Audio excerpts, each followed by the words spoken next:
Le thème de cette vidéo est les raisons des situations difficiles dans nos vies. Qu'est-ce qui peut expliquer qu'on ait une situation difficile ou bien quelque chose, voilà, une souffrance ou bien une attaque, ou bien quelque chose, voilà, qu'on est en train de vivre ou bien une situation qu'on est en train de traverser. Une situation malheureuse en fait. Voilà, quelles sont les raisons des situations difficiles dans nos vies? On va les citer avec les versets bibliques et on va aussi donner des solutions face à ces situations-là. Alors, quand par exemple, quelque chose de mal arrive dans la vie d'un chrétien, à quoi c'est dû? Voilà. Est-ce que c'est forcément le péché? Par le péché, on peut s'attirer des ennuis parce que la Bible dit le salaire du péché, c'est la mort. Mais ce n'est pas que le péché. On peut aussi traverser des épreuves. On peut vivre des épreuves comme Lazare, l'ami du Seigneur, qui est tombé malade jusqu'à mourir. Comme Job, qui n'a rien fait de mal, mais qui a été éprouvé. Donc, toutes les situations difficiles ne sont pas forcément le salaire du péché. Il y a aussi des épreuves. Voilà. Maintenant, comment faire la différence entre ce que nous vivons, c'est-à-dire ce que nous vivons là, comment faire la différence entre les attaques, les épreuves et tout ça? Voilà, on va donner les versets bibliques et on va expliquer pour qu'on puisse savoir et avoir les solutions adaptées. Alors, quelles sont les raisons des situations difficiles dans notre vie? La première raison, c'est le péché.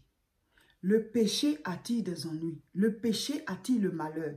Le péché attire la souffrance. Au moment où tu es en train de faire le péché, ce n'est pas forcément le péché du sexe. Hein. Tout péché, même péché des langues, péché dans les pensées, péché des actes qu'on pose, voilà, les mauvais sentiments dans le cœur, tout ça, ce sont des péchés. Tout ce qui ne plaît pas à Dieu, tout ce que Dieu a interdit, voilà, c'est ça le péché. Ce qui n'est pas dans la volonté de Dieu. Mais le péché du sexe, souvent, on insiste dessus parce que c'est un péché à double conséquence. Voilà. Le péché du sexe, il attire aussi la mort, mais c'est aussi un péché contre ton propre corps. C'est le seul péché qui est un péché contre ton propre corps. Donc, tu t'attires des ennuis dans ton corps, en fait. Voilà, c'est pour ça que souvent on insiste dessus, parce que c'est vraiment une porte d'entrée contre ta destinée. Tout ce qui est en toi, là, c'est pas le péché du sexe, on peut l'atteindre. C'est pour ça qu'on insiste beaucoup. Sinon, tous les autres péchés conduisent aussi à la mort. La Bible dit le salaire du péché, c'est la mort.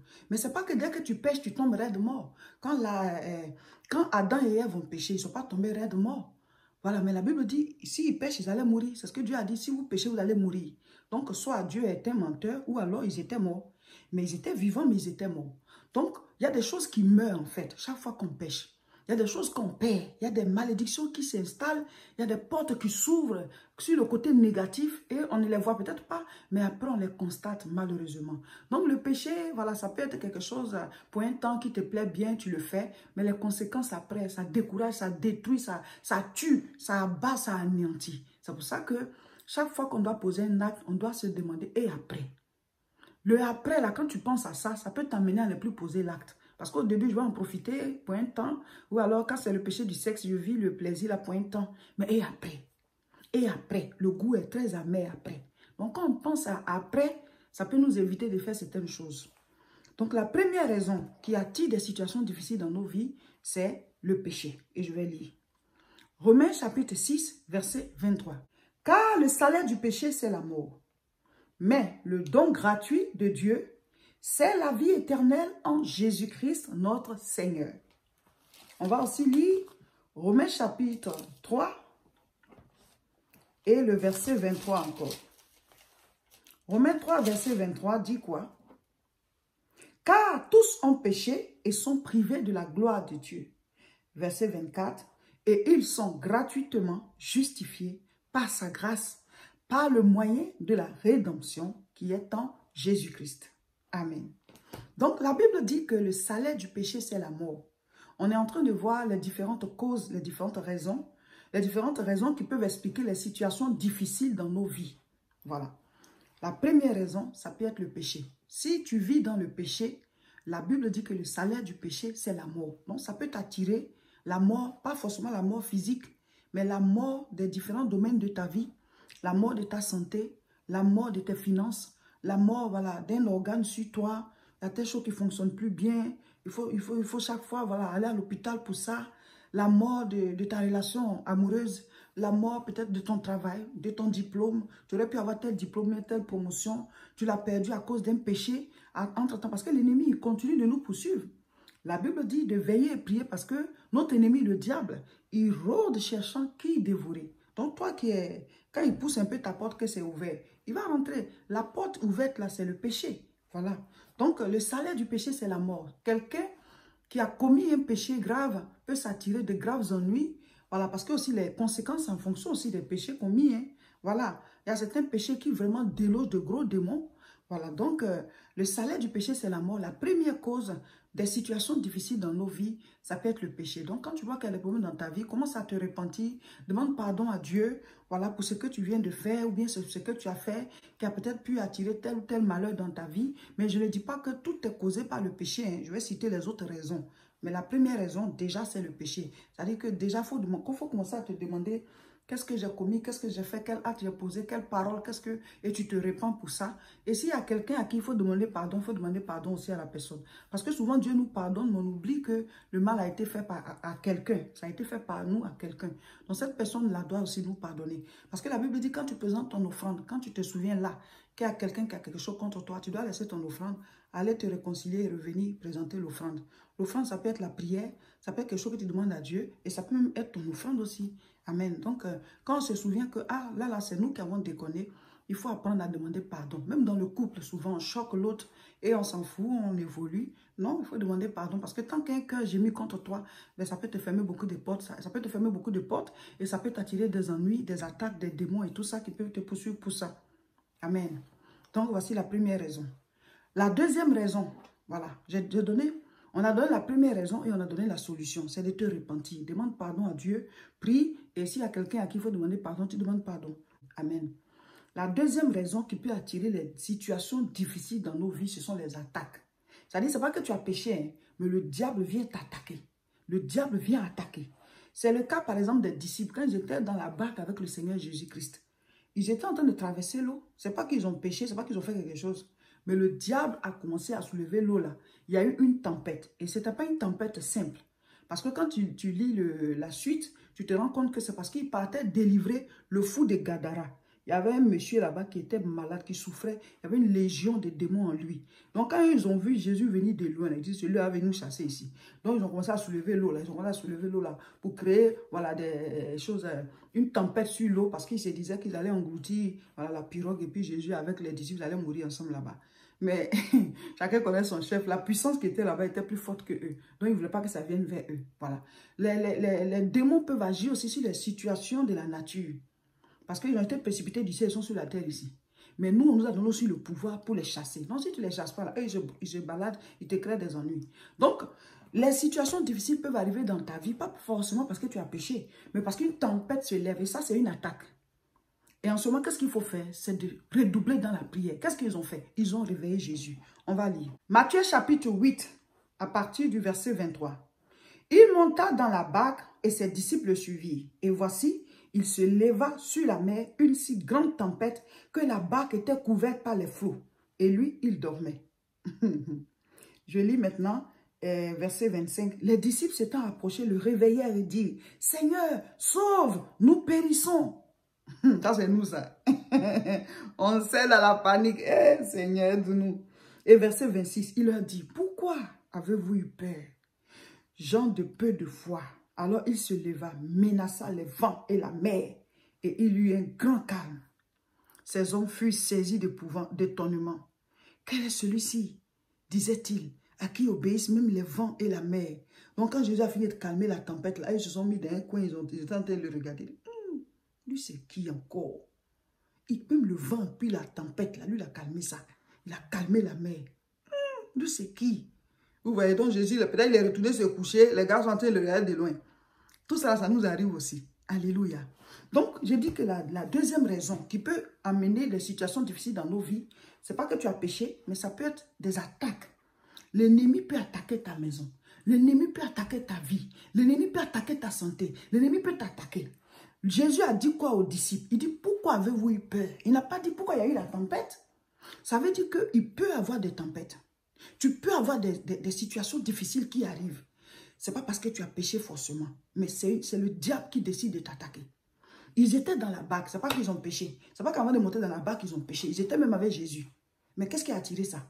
parce que l'ennemi a voulu renverser cette barque-là dans l'eau, parce que Jésus partait délivrer le fou de Gadara.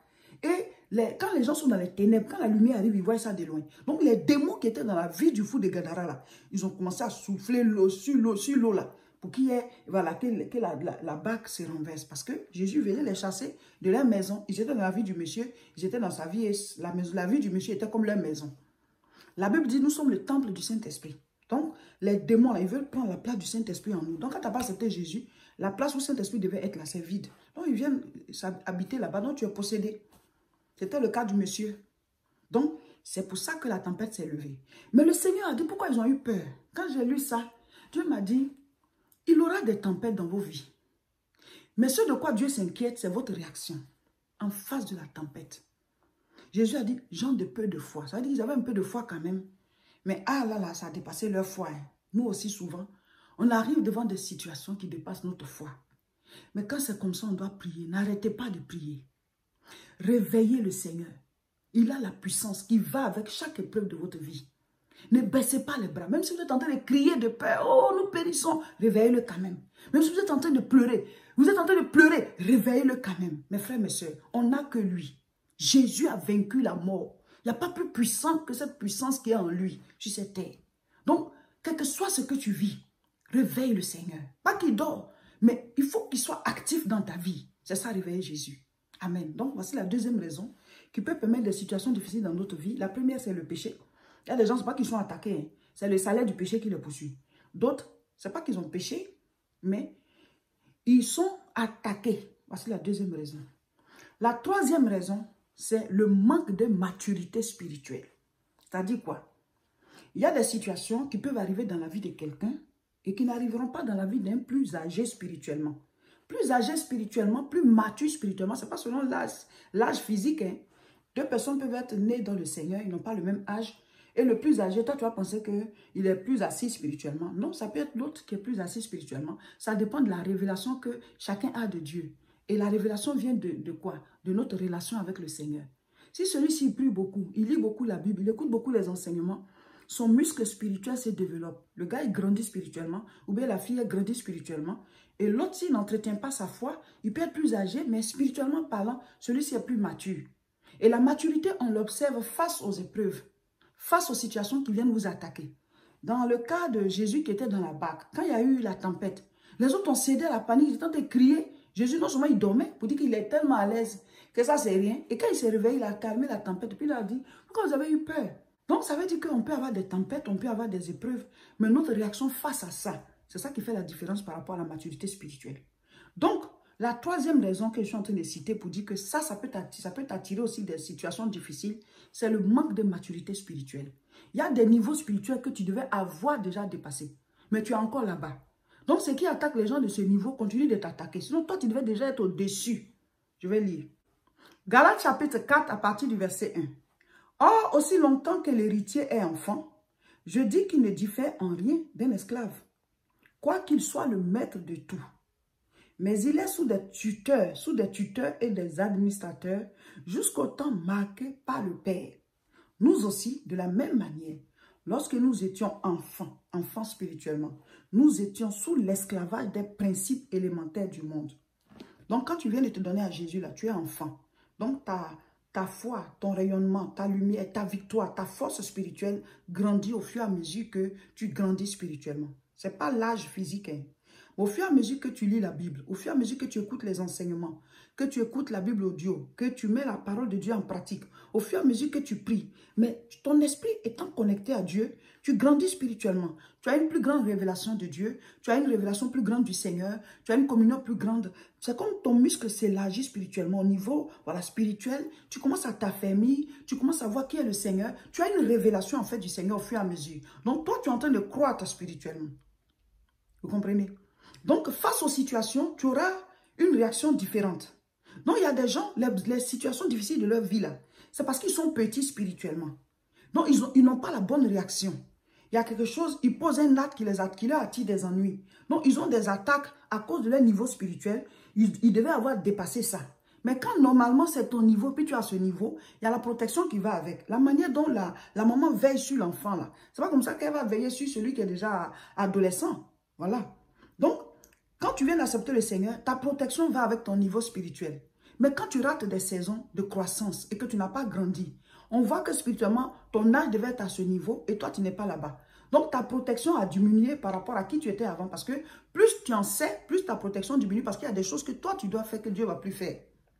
Quand ton bébé il grandit, tu ne vas plus faire certaines choses pour lui, tu le laisses faire parce qu'on parle d'autonomie. Il faut qu'il apprenne à être indépendant.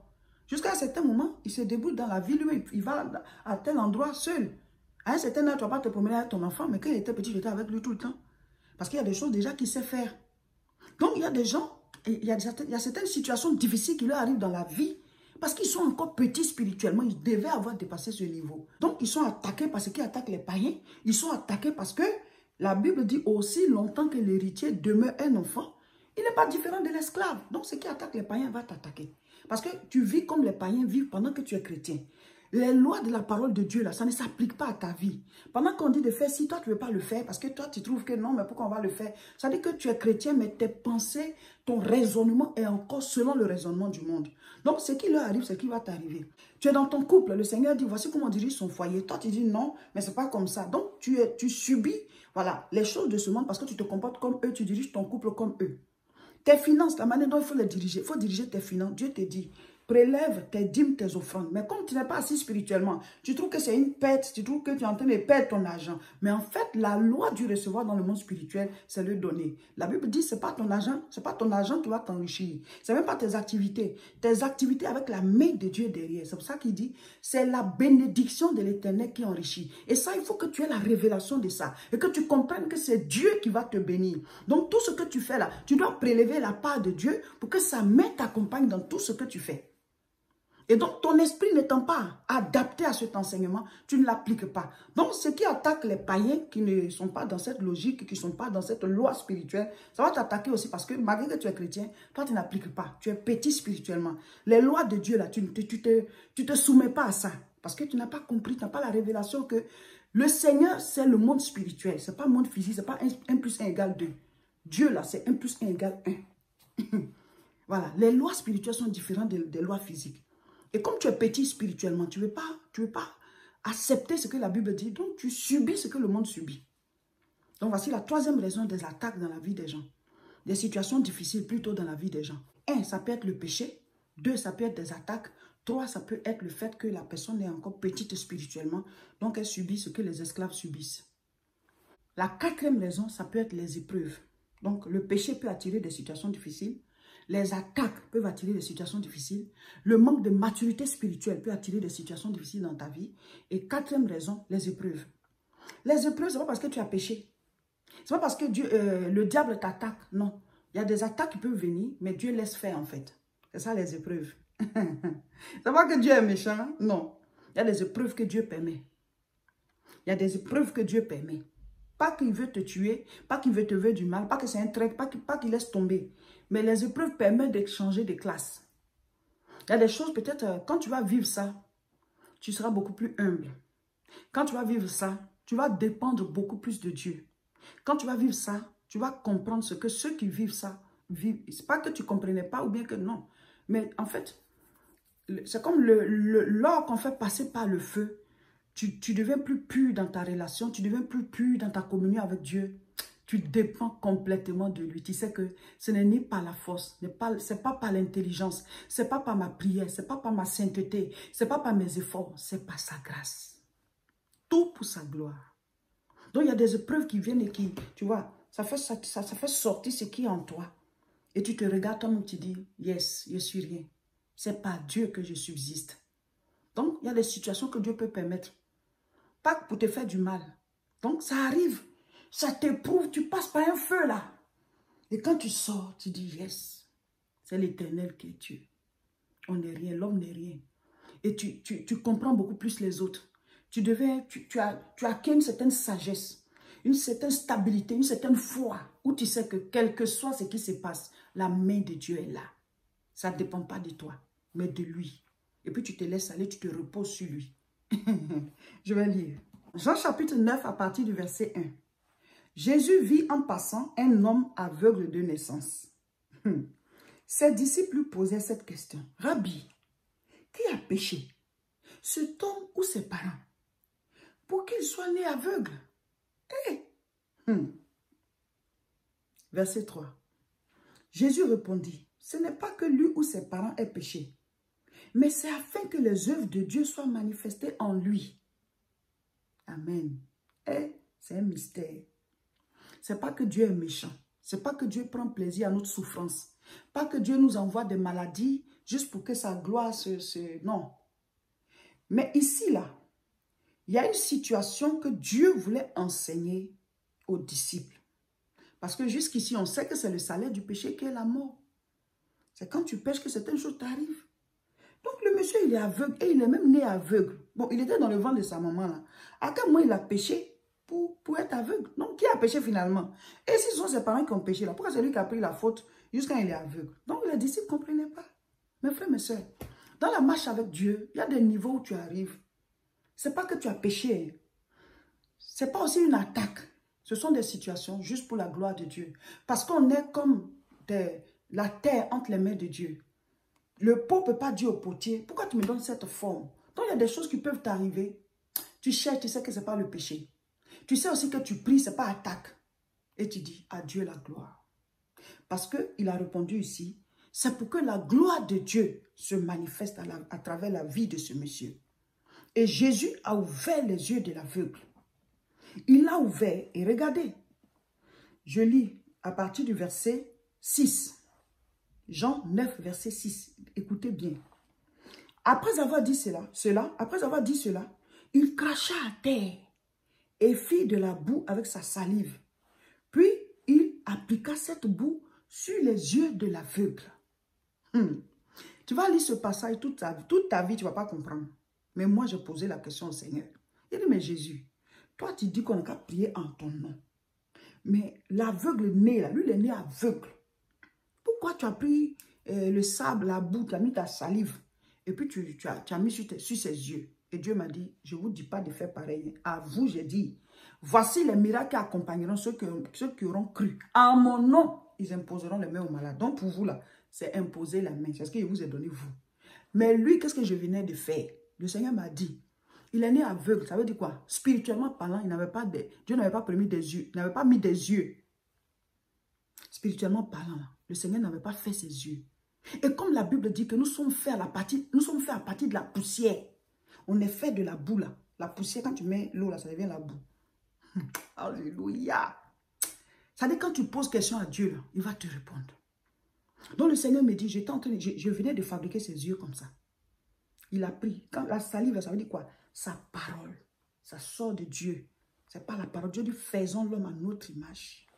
Donc il a pris et il a mis et il a fait. Et il a mis spirituellement parlant. Il venait de faire ses yeux. C'est ce que le Seigneur m'a dit moi. Il n'a pas dit c'est écrit dans la Bible. Hein. Parce que ça c'est le Réma. Il y a ce qui est écrit, ça c'est le Logos. Je vais prêcher un jour dessus. Le Réma, quand tu demandes au Seigneur, qu'est-ce que c'est ça là? Ça veut dire quoi? Et puis il te parle à toi. Voilà. C'est ça Réma. Ce n'est pas écrit.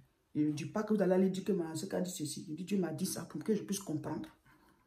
Amen. Mes frères, mes soeurs. Si vous ne comprenez pas quelque chose, demandez au Seigneur. Dieu va vous parler. Dieu existe. Dieu est réel. On n'est pas en train de s'amuser, faire des trucs, on prie pour rien. Dieu est réel. Si le monde diabolique existe là, c'est que Dieu existe. Sinon, on va se défendre comment? Voilà donc, chers frères et sœurs, quelques raisons qui peuvent expliquer les situations difficiles qui arrivent dans nos vies. Voilà, donc, quelle que soit l'attaque, quelles que soient les épreuves, Dieu donnera toujours une limite. Mais les épreuves, ce n'est pas parce que tu as péché, ce n'est pas parce que tu es attaqué. C'est juste quelque chose qui arrive et ça te fait gravir les échelons, ça te fait grandir dans ta marche avec Dieu. Tu arrives à un niveau où tu sais que à Dieu la gloire, tout dépend de lui. C'est-à-dire, ça ne dépend pas de toi. Ce n'est ni par la force, ni par l'intelligence, c'est par l'Esprit de Dieu. Amen. Là, on est en plein dans notre programme, votre tension spirituelle.